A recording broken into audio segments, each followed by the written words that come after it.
Did you ever do something that was against your better judgment? Maybe you ate that second cookie or watched a stupid TV show rather than reading a good book or listening to a good podcast. If so, you're human. In this episode, I offer some insights on what causes us to act this way and what we can do to overcome weakness of will.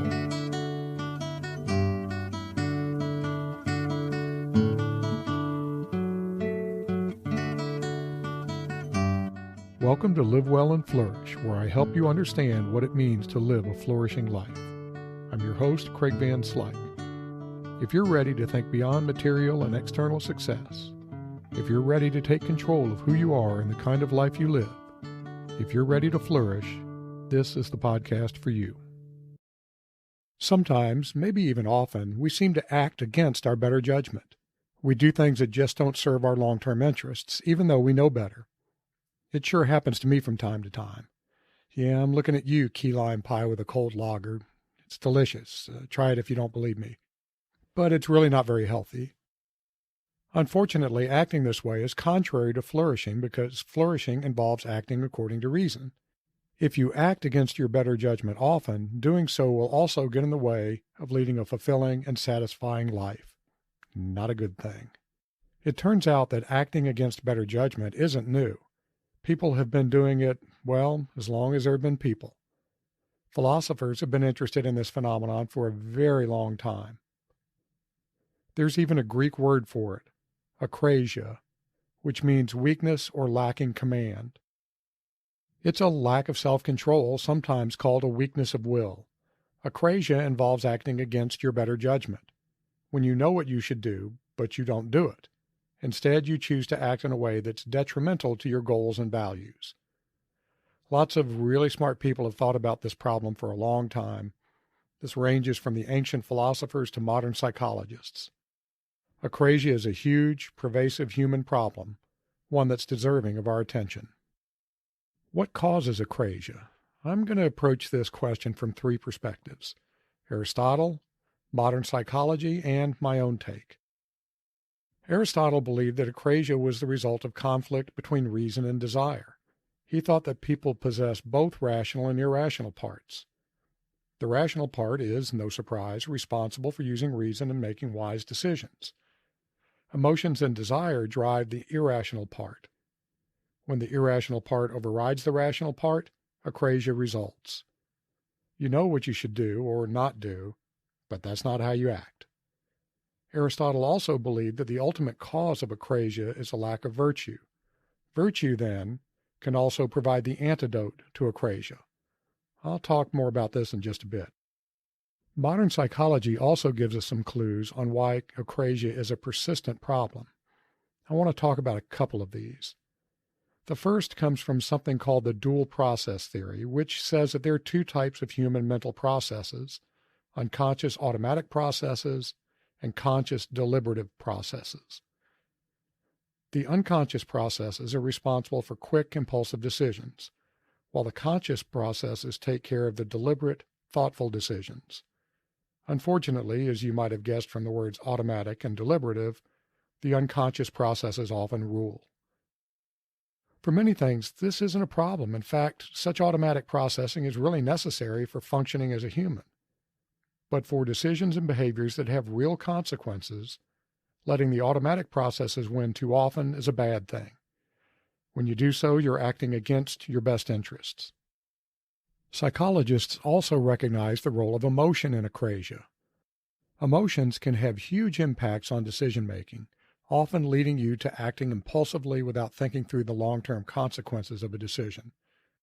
Comfort food provides a good example. Sometimes when we're feeling down, we reach for the ice cream or make some creamy mac and cheese. Yummy and comforting, but only temporarily. Often the yumminess turns to regret when you realize that you've acted against your better judgment. That being said, a rare treat isn't really a problem. Like a lot of things, it's only a problem if you do too much of it. One interesting aspect of things like using comfort food as coping mechanisms is that they usually only offer temporary relief from the negative emotion or stress. Nothing is done to address the situation in the long term. So whatever's bothering you is likely to recur. All right, here's my view. Let's assume that you have the ability to reason and to think through possible consequences of your decisions and actions. Since you're listening to this podcast, I'm pretty confident in this assumption. If you know how to think rationally, I think akrasia comes down to three things: a lack of mindfulness, a lack of knowledge of or focus on your core beliefs, values, and purpose, and a lack of long-term focus. By the way, I've talked about these issues in previous episodes. I'll put some links in the show notes. A lack of mindfulness can lead to akrasia. By the way, I'm using mindfulness here to essentially mean conscious awareness and attention, not the Buddhist notion of mindfulness. When you're not really aware of what's going on, of your own thoughts and feelings, it's really easy to let autopilot take over. Deliberative decision-making and intentional action require input and conscious awareness. They require being mindful. It seems to me that another cause of akrasia is a lack of self-knowledge, particularly about your core beliefs, values, and purpose. Understanding these gives you guidance about what is a good or bad decision. Something can't be categorized as good or bad without applying some set of values or beliefs. So applying judgment requires knowing what you believe and value. Purpose serves a similar, purpose. It provides a standard against which to judge different actions. If you don't have your values, beliefs, and purpose as guiding lights, you're flying blind. Finally, I see a lack of long-term focus as a major cause of akrasia. It's really easy to see short-term benefits. You know how great that steamy bowl of creamy mac and cheese is going to taste. It's harder to see potential heart problems that are years away. But that's a possible outcome of too much akrasia when it comes to your diet. There are a lot of reasons for this, too many to get into here, but let's just say that short-term thinking is easy and long-term thinking is hard. Let me make a connection to a larger point here. As regular listeners know, I'm a big proponent of taking conscious control of your life in order to flourish. That's really the thread that ties most episodes together. Akrasia is rooted in a lack of control. Remember, to flourish, you must be in control of your thoughts and actions.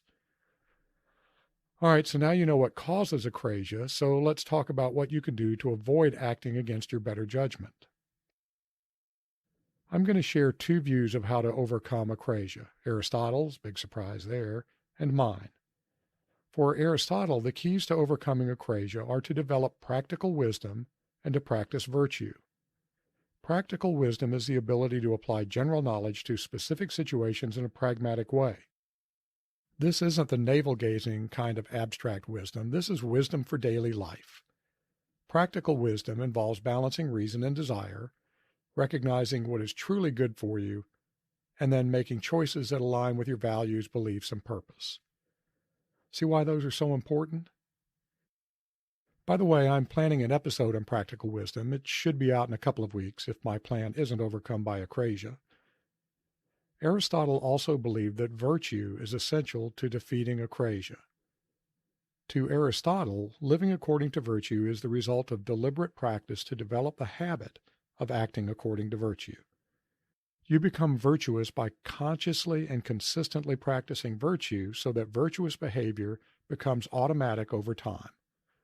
Note the link here between the dual process theory and Aristotle's view. If your unconscious automatic mental processes move you towards acting with virtue, you've taken what was an impediment to your flourishing, automatic processing, and made it a tool for overcoming akrasia. That's pretty nice, huh? Several virtues are especially important for overcoming akrasia, including courage, temperance, justice, and wisdom. So pay attention to developing these virtues and making them part of who you are, and you'll be well on your way to overcoming akrasia. Benjamin Franklin developed an ingenious method for making virtues a habit. As you might have guessed, I did an episode about it. Yep, show notes, or you can just go to livewellandflourish.com and browse the episodes. Last time I looked, it was on the second page of episodes. In my view, engaging in 4 key practices will help you avoid akrasia. Practice self-knowledge. I've already talked about the importance of understanding your values, beliefs, and purpose, so I won't belabor the point here.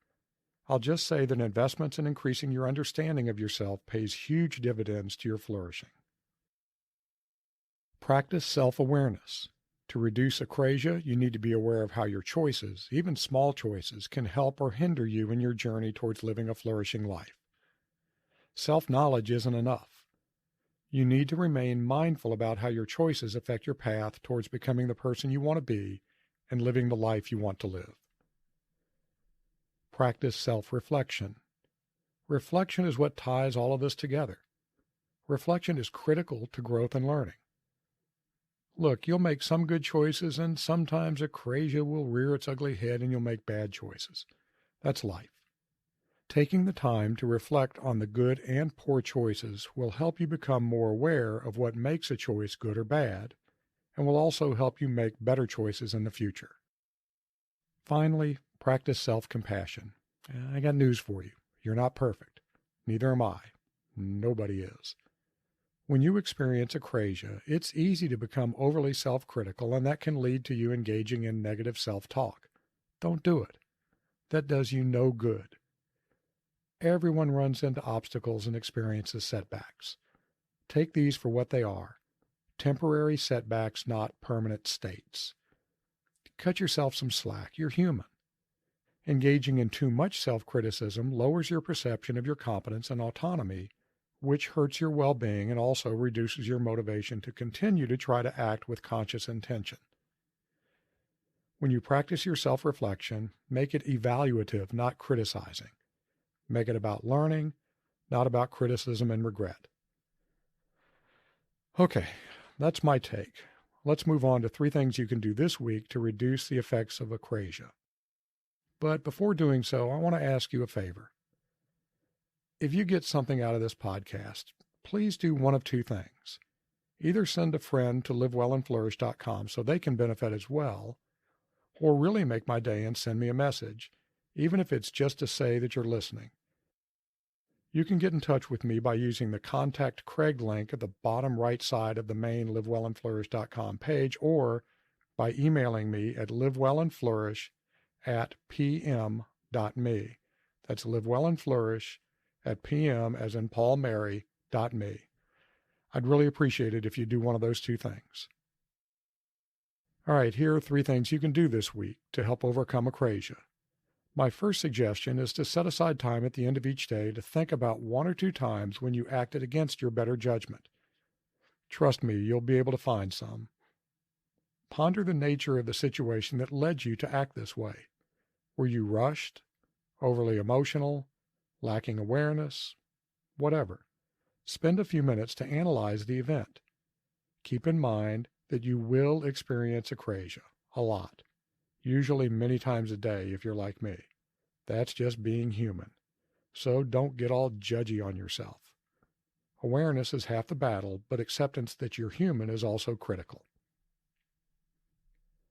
Second, do the same thing for 1 or 2 times that you avoided akrasia through deliberate action. Dissect these as you did for the times when you fell victim to akrasia. It's important to recognize the good decisions. Don't just focus on the bad ones.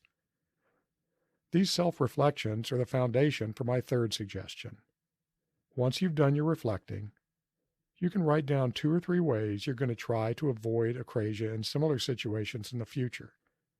I think writing these down is pretty important.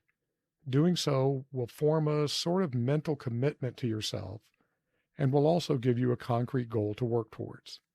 Focus on actions that will help you build a habit of relevant virtues. Remember the causes and cures I discussed today as you develop these goals. It feels like there's a lot in this episode, I know. There's even more in the show notes, so I really encourage you to check them out for relevant links. There are a bunch of them. Let's close with a quote from author Will Durant, who's summarizing Aristotle here. We are what we repeatedly do. Excellence, then, is not an act, but a habit. Until next time, be well, my friends. I produce Live Well and Flourish because of my dedication to helping others live excellent lives. I don't accept sponsorships and I don't want your money. The only thing I want is to help you and others flourish. If you've received some value from this episode, please share it with someone that might also benefit from listening. The best way to do that is to direct them to livewellandflourish.com. Until next time.